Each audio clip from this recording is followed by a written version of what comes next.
Bonjour à toutes et à tous et bienvenue dans cette nouvelle vidéo, ça faisait longtemps que j'en avais pas fait. Donc on va attaquer cette semaine avec une thématique qui est très importante, à savoir la compréhension auditive, l'écoute. Et je ne sais pas si vous avez vu, j'ai sorti récemment une formation sur le sujet qui s'appelle Améliorer son écoute, je vous en reparlerai un peu plus tard. Et donc on va se concentrer cette semaine sur le sujet de la compréhension orale. Et je voulais vous présenter 3 erreurs qui vont vraiment plomber votre travail de compréhension auditive. Alors, il est évident qu'il s'agit d'un des aspects les plus fondamentaux de l'apprentissage des langues. Parce que moi, je divise vraiment les langues en 2 activités, à savoir comprendre une langue et parler une langue, s'exprimer dans une langue. Et on peut diviser plus finement en 4 piliers qui sont lire une langue, écrire une langue, parler une langue et le 4e, écouter une langue. Et bien souvent, la compréhension orale est le parent pauvre des langues. Bon, l'expression orale aussi, mais c'est très souvent quelque chose qui passe à la trappe et qui est souvent perçu comme allant de soi. Et par conséquent, il y a beaucoup d'apprenants que je vois qui travaillent insuffisamment leur compréhension auditive et qui du coup ne progressent pas à ce niveau-là. Alors comment ça se fait ?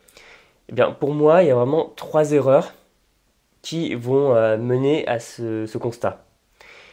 La première, ça va être d'avoir une approche trop silencieuse ou alors à la rigueur trop académique de la langue.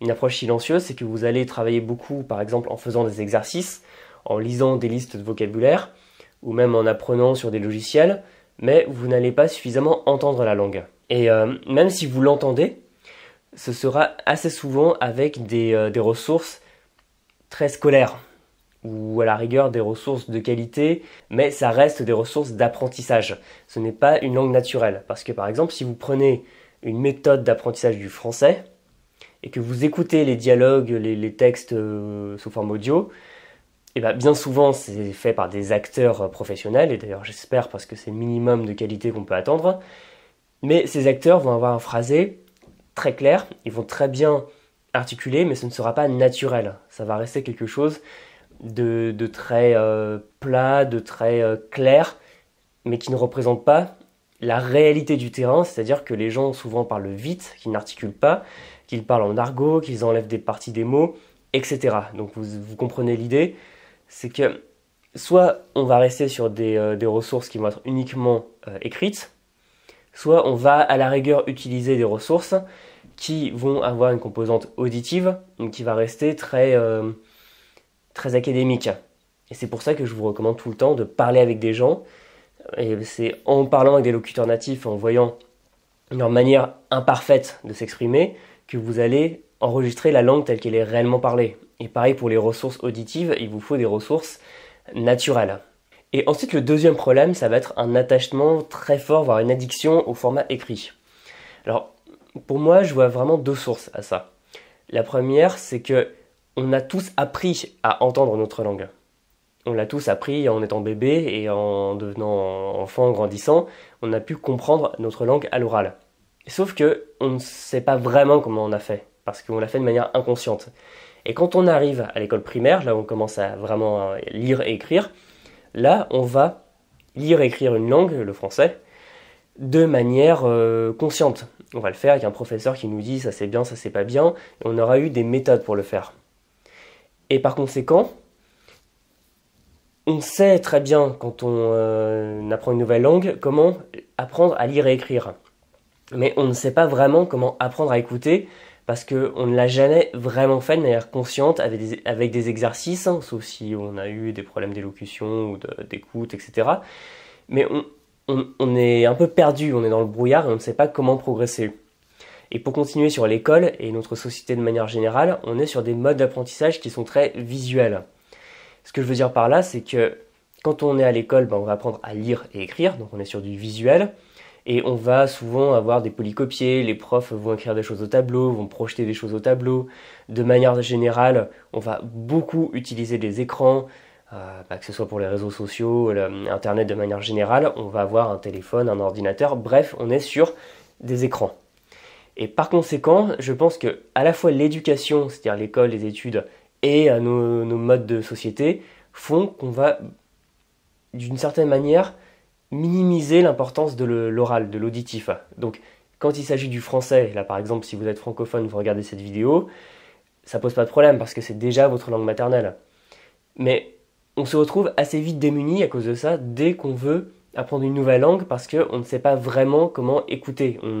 On a trop appris de manière visuelle et donc on est intoxiqué au visuel. Par exemple, il y a beaucoup de gens qui me disent qu'on peut apprendre les langues avec des films et séries. J'ai vu des tas de personnes vraiment qui ont regardé des centaines d'épisodes de séries et qui ont très peu progressé. Et ce qui se passe, c'est que bien souvent, quand on veut bien faire, on regarde la série en VO, ce qui est très bien, on la regarde avec les sous-titres dans la langue, ce qui est vraiment une étape indispensable une fois qu'on comprend suffisamment, sauf qu'on va garder les sous-titres. Alors je ne dis pas que les sous-titres sont forcément un mal, mais ce qui va se passer, c'est que finalement, quand on a le film ou la série devant soi, on va regarder et on va lire les sous-titres avant d'écouter ce qui se passe.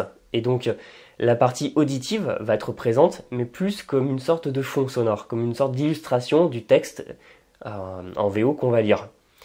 Et finalement, sans même s'en rendre compte, on va pratiquer un peu d'écoute, donc on va progresser un petit peu, mais en réalité, on va se concentrer pleinement sur l'écrit. Et c'est à cause de ça qu'on progresse souvent plus vite sur la partie écrite et moins vite sur la partie auditive. Et je pense vraiment même qu'au niveau du cerveau, il doit y avoir un impact parce que, comme vous le savez, le cerveau en fait est modifié en fonction des activités qu'on fait, en fonction de comment on se spécialise. Et je pense même qu'on a des cerveaux dans nos sociétés qui sont optimisés pour l'apprentissage via le visuel et moins pour l'auditif. Et d'ailleurs, pour vous donner une anecdote qui est assez parlante, à l'époque où je travaillais dans l'industrie du jeu vidéo, bon, j'ai pas beaucoup travaillé dans le processus créatif, mais je savais qu'il y avait une sorte de règle non écrite qui disait que il fallait limiter au maximum tous les aspects auditifs, par exemple les énigmes auditives où il faut entendre des sons et les retranscrire ou des choses comme ça. Et donc l'immense majorité des joueurs sont vus comme mauvais pour ça. Donc on est réellement dans une société du visuel au détriment de l'auditif, et ça on le paye quand on veut apprendre une langue. Et troisième et dernier point, au-delà du fait par exemple de lire les sous-titres, on est de manière générale dans une approche superficielle par rapport à l'audio dans une langue. Parce que c'est vraiment un exemple parlant cette histoire de sous-titres. Parce que le cerveau, il va apprendre en se confrontant à quelque chose qui est un petit peu dur. Par exemple, si vous parlez français, ça va être limpide pour vous. Mais si vous parlez dans une nouvelle langue que vous êtes en train d'apprendre avec un locuteur natif, ça va être beaucoup plus difficile. Et il va vous falloir beaucoup plus d'efforts pour comprendre, mettons, je ne sais pas, du russe si vous apprenez le russe que du français. C'est parce que le cerveau, en fait, fonctionne avec des réseaux de neurones. Et dès qu'il y a une activité qui est un peu compliquée, le réseau de neurones n'est pas préparé à ça. Il va consommer une grande quantité d'oxygène et de glucose. Bon, on ne va pas rentrer dans les détails, mais ce qui va se passer, c'est que si le cerveau est confronté à ce stimulus de manière régulière, le réseau de neurones va se renforcer dans ce sens et va améliorer sa consommation, c'est-à-dire qu'il va consommer moins d'oxygène et moins de glucose. Et la conséquence, c'est que c'est moins fatigant. Donc en fait, ce qu'il faut faire, c'est arriver à se confronter à une difficulté. Et plus vous allez écouter de l'audio sans texte et même sans les sous-titres par moment, en essayant de vous concentrer pleinement sur ce que vous entendez et en arrêtant de lire à côté, ça va vous sembler dur. Et c'est ça qui fait progresser. Et malheureusement, beaucoup de gens sont effrayés par ça, ont peur de ne pas comprendre, se disent « Ah, je vais quand même prendre le texte », mais en ne faisant pas suffisamment l'oral, la composante auditive, comme un exercice, eh ben, on ne va pas progresser, malheureusement. D'où ce que j'appelle une approche superficielle de l'audio.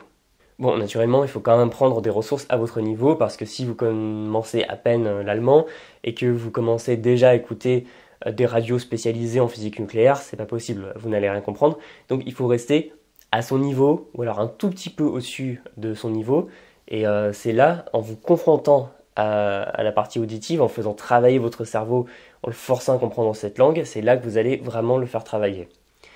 Donc la conclusion, c'est que ce sont 3 erreurs qui peuvent vraiment plomber votre progression dans la compréhension auditive de la langue, mais il est possible d'y remédier, c'est-à-dire ne restez pas dans une approche silencieuse, entourez-vous de gens et écoutez des choses qui font que vous allez baigner dans un bain auditif de la langue. Et surtout dans un bain auditif naturel. Donc vous pouvez regarder par exemple des séries avec des gens qui parlent vite, de manière pas tout à fait académique, parler avec des gens plutôt, enfin des gens du commun on va dire, plutôt qu'avec des profs qui ont un phrasé très standard. etc. Et finalement, essayez aussi de transformer l'audio en un exercice que vous allez faire aussi régulièrement que possible et pourquoi pas tous les jours. Tous les jours, écoutez un peu des fichiers audio ou parler avec des gens qui font que vous allez faire travailler votre compréhension. C'est indispensable pour progresser. Et avec tout ça, si vous le faites, vous verrez rapidement des progrès qui seront assez importants, même si les gens parlent vite, parce que ça c'est quelque chose qui effraie. Mais finalement, si on travaille bien son oreille, la vitesse n'est plus tout à fait un problème. Bon, si quelqu'un parle très vite, c'est effrayant, mais on s'y fait assez rapidement. Mais si on fait l'effort de se confronter suffisamment à sa compréhension auditive. Voilà, j'ai terminé avec cette vidéo. Vous pouvez bien sûr laisser un j'aime, vous abonner.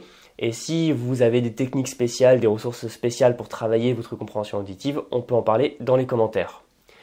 Et pour terminer, je reviens sur la formation que j'ai sortie qui s'appelle Améliorer son écoute, qui est un cours en vidéo de plus de 3h30 dans lequel je vous donne tous les éléments que moi j'utilise et que tout le monde devrait utiliser, je pense, pour travailler votre écoute, pour arriver de mieux en mieux à comprendre la langue, à reconnaître, bien distinguer les sons au sein des mots, bien distinguer les mots dans les phrases et arriver à comprendre même quand les gens parlent de manière rapide et pas forcément claire.